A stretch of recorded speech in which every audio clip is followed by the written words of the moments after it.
7월 20일 금요일 인천일보 백초브리핑 시작합니다. 법원이 세월호 참사 4년 만에 국가의 배상 책임을 인정하는 판결을 내렸습니다. 유족들은 사필 규정이라고 반기면서도 법원이 국가의 잘못을 구체적으로 설명하지 않아 아쉽다는 반응을 보였습니다.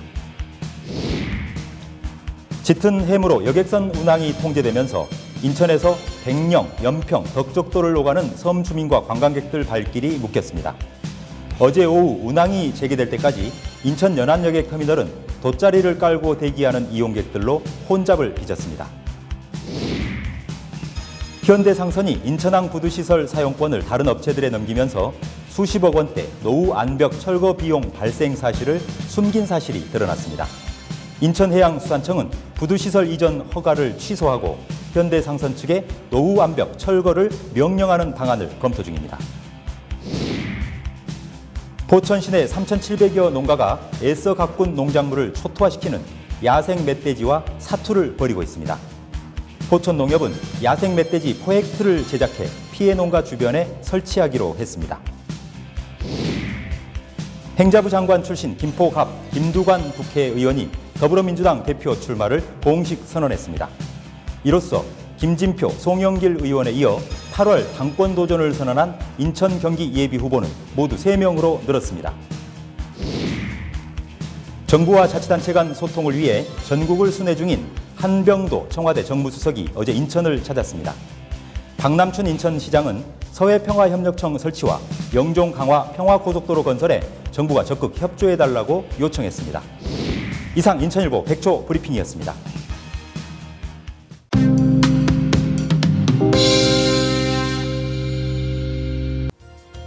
여러분 안녕하십니까? 7월 20일 금요일 인천일보 지면에 실린 주요 기사 살펴보겠습니다. 네, 먼저 경기판 1면과 3면 종합면 기사 보시겠습니다. 법원이 세월호 참사가 발생한 지 약 4년 만에 희생자들에 대한 국가의 배상 책임을 인정하는 판결을 내렸습니다. 서울중앙지법 민사 30부가 어제 이 전명선 4.16 세월호 가족협의회 운영위원장 등 세월호 희생자 가족 350여 명이 국가와 청해진 해운을 상대로 낸 손해배상 소송에서 희생자 1명당 위자료 2억 원씩을 지급하라 이렇게 판결을 내렸는데요. 희생자 배우자에게는 8천만 원, 친부모에게는 각각 4천만 원씩, 자녀와 형제, 자매, 조부모 등에게도 각각 500만 원에서 2천만 원의 위자료 기준을 산정해서 제시했습니다. 소송을 제기했던 유가족들은 국가의 책임을 법적으로 판단을 받아보겠다라면서 이 세월호 특별법에 따라서 진행됐던 배상금 수령을 그동안 거부해왔습니다. 이에 대한 세월호 유가족들의 반응은 어떨까요? 4.16 세월호 가족협의회가 어제 법원 판결에 대해서 국가와 청해진 해운의 배상 책임을 법원이 물은 데 대해서 당연한 결과다, 사필 규정이다 이렇게 반기면서도 국가의 잘못을 구체적으로 밝히지 않은 점은 아쉽다 이런 입장을 피력했는데요. 유경근 가족협의회 집행위원장은 세월호 참사와 희생자 304명을 기억하고 함께 해줘서 지금까지 올 수 있었다. 국가의 잘못을 구체적으로 밝힐 때까지 가족들이 무너지지 않도록 힘을 모아달라 이렇게 호소하기도 했다는 내용 비중 있게 다루고 있습니다. 이어서 인천판 19면 사회면 보시겠습니다. 여객선 운항이 통제되면서 인천 앞바다 서해 5도서를 다니는 특히 백령, 연평, 덕적도를 오가는 섬 주민과 관광객들의 발길이 사흘간이나 묶였다는 소식 크게 다루고 있습니다. 이 서해상의 안개가 짙으면서 시정 거리가 불과 100m 또는 500m 안팎에 불과해서 배가 뜨지 못했기 때문인데요. 해당 항로는 인천 백령, 인천 덕적, 인천 연평 이렇게 3개의 항로가 모두 대기 상태였습니다. 이 섬으로 돌아가려고 했던 주민들은 이 무태서 섬으로 들어갈 수가 없었으니까요. 지난 17일부터 어제까지 매일 아침 인천 연안여객 터미널에 내려서 이 배가 뜨기만을 기다렸는데요. 이 연안여객 터미널은 돗자리를 깔고 운항 재개 소식을 기다리는 관광객과 섬 주민들로 북새통을 이뤘다 이런 내용 싣고 있습니다. 이어서 인천판 1면 보시겠습니다. 며칠 전 인천일보가 잇따라서 보도를 하고 있습니다만 이 현대상선의 비상식적인 행위, 이 모든 부분들이 사실로 드러나고 있다 이런 내용이 나오고 있습니다. 현대상선이 인천항에 있는 그 안벽, 인천항 부두시설을 인천지방해양수산청으로부터 임대를 해서 계속 사용을 해왔는데요. 최근 인천지방해양수산청은 이 노후 시설, 항만 시설에 대한 암벽을 철거하라 이렇게 철거 명령을 내렸었는데요. 이 암벽을 철거하게 되면 약 50억 원으로 추정되는 철거 비용이 들게 됩니다. 그런데 이 과정에서 현대상선은 다른 민간 업체들을 4군데에 이 구두 사용권을 넘겼고요. 그럼 결국 이 철거 비용을 구두 이용권을 넘겨받은 업체들이 이제 부담을 하게 됐는데, 저희가 취재를 해봤더니 이 업체들은 현대상선이 이런 암벽을 철거해야 된다, 비용이 발생하게 된다라는 사실을 까마득하게 모르고 있었다고 합니다. 결국 현대상선이 기만극을 펼친 거 아니냐, 이런 문제가 제기가 됐고요. 그래서 이 구두 항만 시설을 이전을 받은 이 업체들은 현대상선을 상대로 이건 부당했다, 부당한 계약이었다라고 하면서 내용 증명을 보내기도 했고요. 인천해양수산청은 이 현대상선에 다시 암벽 철거 명령을 내릴 수 있는지를 검토하기로 했고요.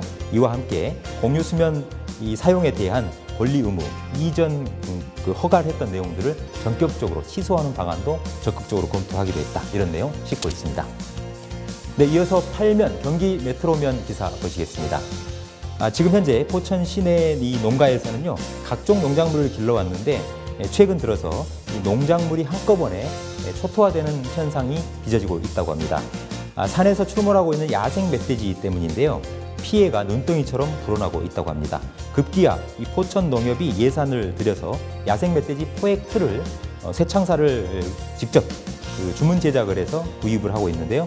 우선 올해 모두 10여 군데의 이 야생 포획 틀을 설치를 해서 야생 멧돼지를 포획하겠다, 이런 계획을 세우고 있다, 이런 내용 다루고 있습니다. 사면 종합면 보시겠습니다. 행정자치부 장관 출신이자 경남도지사 출신이죠. 경기도 김포 가비 지역구인 김두관 국회의원, 더불어민주당 8월 전당대회 출마를 공식 선언했습니다. 김두관 의원은 어제 국회의원회관에서 무한책임 지역분권 당원 주권으로 문재인 정부 성공과 혁신민주당을 만들겠다라면서 출사표를 던졌는데요. 같은 날 이 사선의 최재성 의원도 이 당대표 출마를 선언을 했습니다. 그리고 당권 도전 의사를 비치고 있는 경기도의 안양의 이종걸 의원은 21일까지인 후보 등록 전에 출마 회견을 하는 방안을 검토 중이고요. 경기도 부천이 지역구인 서른 의원, 그리고 이인영 의원도 출마 가능성을 열어놓고 있는 상황입니다. 또 안양이 지역구인 육선의 이석현 전 국회 부의장도 출마를 목하 고민 중이라고 하는데요. 일단 경기 인천 지역에서 당대표 출마 선언을 한 주인공은 김진표 의원, 그리고 송영길 의원에 이어서 김두관 의원까지 모두 3명으로 불어났다라는 내용 싣고 있습니다. 정부와 자치단체 간의 소통을 위해서 전국을 순회 중인 한병도 청와대 정무수석, 어제 인천시청을 찾았습니다. 박남춘 인천시장이 어떤 내용을 논의했을까? 네, 박남춘 인천시장은 우선 지역 현안인과 일자리 창출을 위한 협력 방안들을 논의했다고 하는데요.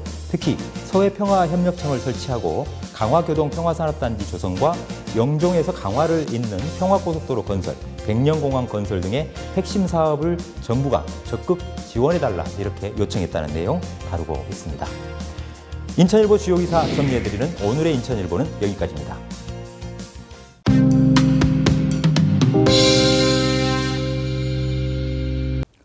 우리 사회 고령화가 빠른 속도로 진행이 되면서 위기감이 커가고 있죠. 비단 어제 오늘 일만은 아닙니다만 인천 역시 문제가 심각하다고 합니다. 실태는 어떻고 어떻게 대처하는 게 슬기로운 해법일지 짚어보도록 하겠습니다. 인천일보 김형수 논설위원 모셨습니다. 김 의원님 안녕하세요. 안녕하십니까. 네, 인천의 고령화 먼저 어느 정도 상황에 이르고 있습니까? 네, 2017년 기준통계청 자료를 보면은 인천 전체 인구 가운데 만 65세 이상 고령 인구 비율은 11.7%로 전국 평균 14.2%보다는 밑돌고 있습니다. 하지만 학대 출산율은 서울, 부산에 이어 1.01명입니다. 이는 전국 평균 1.01명보다 훨씬 떨어지는 수치입니다. 고령화의 주된 원인이 저출산과 평균 수명 연장에 있음을 상기한다면 인천의 고령화 진전 속도는 그 어느 도시보다도 빨라질 것으로 전망될 수 있겠습니다. 급속한 고령화로 인한 여러 가지 문제들이 쓰나미처럼 한꺼번에 몰려올 가능성을 배제할 수 없다는 것을 보여주는 통계입니다. 네, 그렇군요. 이와 관련해서 며칠 전 이 사단법인 글로벌 인천 주최로 민선 7기 인천시 출범에 때 맞춰서 인천 지역 고령사회 대처 방안을 모색하는 포럼이 열렸다고 하는데 김 의원께서도 직접 토론자로 참가하셨죠? 그렇습니다. 네, 주로 어떤 의견들이 나왔습니까? 출생아 수는 줄고 노인 인구는 많아지고 있다. 따라서 고령 친화도시 육성 정책이 시급하다. 이런 말로 요약할 수 있겠습니다. 네. 이삼식 한양대 교수는 발제를 통해 우리나라가 2020년을 기점으로 75세 이상, 85세 이상의 중후기 노령층이 급증할 것으로 내다봤습니다. 전체 노인 인구 중에서도 고령 노인이 차지하는 비중이 크다는 의미입니다. 그렇게 되면 노동 인력이 부족해지고 잠재 성장률이 떨어진다고 진단했습니다. 대학 학령 인구는 이미 감소하고 있습니다. 고령 인구의 노화와 사망으로 농촌 공동화 현상이 확산되고 지방이 소멸된다는 것이죠. 지방 국민연금이나 건강보험 등도 적립기금이 소진돼서 사회보장 부담은 불어날 것으로 전망했습니다. 이 교수는 민선 7기 인천시가 취해야 할 정책 방향도 제안했는데요. 인천의 지역 특수성에 적합해야 한다는 것, 저출산 고령사회 대응 총괄 조직 체계와 전문 인력을 확보해야 한다는 것을 주문했습니다. 새로운 세원 발굴을 통해 안정적인 재원을 확보하고 고령사회 대응 정책 추진을 위한 민관 네트워크 구축화, 사회적 합의 도출 필요성도 강조했습니다. 그렇군요. 이 안정적인 세원 발굴도 해야 하고 또 민관 네트워크 구축도 필요하다. 이런 말씀이신데요. 현재 인천광역시는 이 고령화 사회에 대응해서 어떤 정책을 펼치고 있는지 또는 구상하고 있는지 혹시 파악된 부분이 있으시면 소개 좀 해주시죠. 출산 장려금 100만 원 지급, 국공립 어린이집 등 공보육 500여 곳으로 확충, 인천 고령사회 대응센터의 정책연구 활성화, 50세에서 64세에 이르는 예비 노인을 상대로 하는 인생 재설계 프로그램을 추진, 서부권역 노인보호 전문기관 설치, 노인 일자리 확대 등을 제시하고 있습니다. 네, 비교적 다양한 영역이 좀 망라되어 있는 것 같은데요. 김 의원께서 보시기에 인천시의 고령화 사회 대비 전략 어떻게 평가하고 계십니까? 네, 우선 고령화 사회 정책 개발과 이행에 있어 전국적이고 거시적인 테마로 접근하기보다는 인천 지역 노인 생활 현장을 들여다볼 수 있는 지방정부다운 미시적 접근이 필요하다고 봅니다. 남동구 만월산 노인 성매매 문제를 비롯한 노인 일자리 정책, 노인복지 사각지대, 화장 장례 서비스, 중등학교 인구교육 등 인천의 노인 이슈는 그동안 다양하게 등장했습니다. 문제는 이에 대한 대응이 복지 문제로 치우쳐 있다는 데 있습니다. 고령사회 대응은 복지정책만으로 해결할 수 없습니다. 미래의 삶을 살아갈 기술과 방법을 터득시켜주는 노년교육이 매우 중요합니다. 초중등 교육과정에 노년교육 프로그램을 도입해 미래 노년기의 실상을 미리 알고 대비할 역량을 키워줘야 합니다. 인천의 저출산 고령사회 대응 거버넌스 구성에도 교육, 복지, 의료, 심리, 사회 등 다양한 전문가가 참여할 수 있도록 해야 하겠습니다. 네, 이 조금 더 구체적으로 뭔가 해법이나 방안을 제시를 해주신다면 어떤 것을 꼽을 수 있을까요? 고령자 주거복지를 위한 주택 조성은 독립된 실버단지보다는 일반 주거복합단지에 한두 개 실버동을 어우러지는 세대 통합단지 형태를 고려할 수 있겠습니다. 노후주택 개량은 박남춘 인천시장이 역점 사업으로 공약한 도시재생사업과도 연결되는 부분입니다. 네. 풍부한 인프라를 갖춘 대학과 평생학습관에 노년대학이나 생애대학 등을 범시민 차원에서 운영할 수 있도록 인천시가 새로운 패러다임의 노년교육 프로그램 지원 사업을 펼쳐나가길 기대해 봅니다. 민선 7기 인천시 정부는 미래 고령 친화도시 마스터 플랜을 세웠으면 합니다.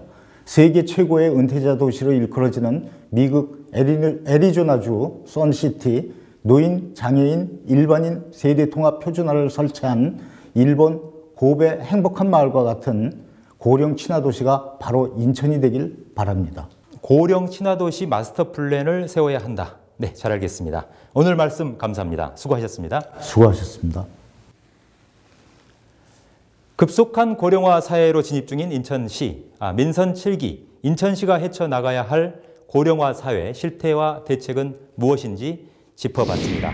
인천일보 김형수 논설위원이었습니다.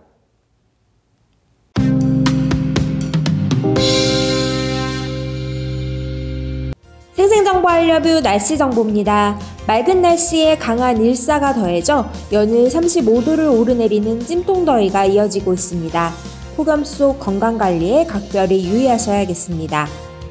오늘 낮 최고 기온 인천, 평택 33도, 의정부, 수원, 용인 35도를 보이겠고 미세먼지와 초미세먼지 농도는 보통, 자외선 지수는 매우 높은 수준을 보이겠습니다. 이어서 해양 정보입니다. 바람은 서해중부 앞바다 초속 2에서 5m, 물결은 최대 0.5m로 일겠고 서해중부 먼바다 초속 4에서 8m로 불며 물결은 최대 0.5m로 일겠습니다. 오늘의 한마디. 말해야 할 때와 침묵해야 할 때를 아는 것은 훌륭한 일이다. 세네카. 이상 생생정보 알려뷰였습니다. 지금까지 7월 20일 금요일 인천일보TV 뉴스였습니다. 저희는 더욱 알찬 뉴스로 월요일 아침 찾아뵙겠습니다. 고맙습니다.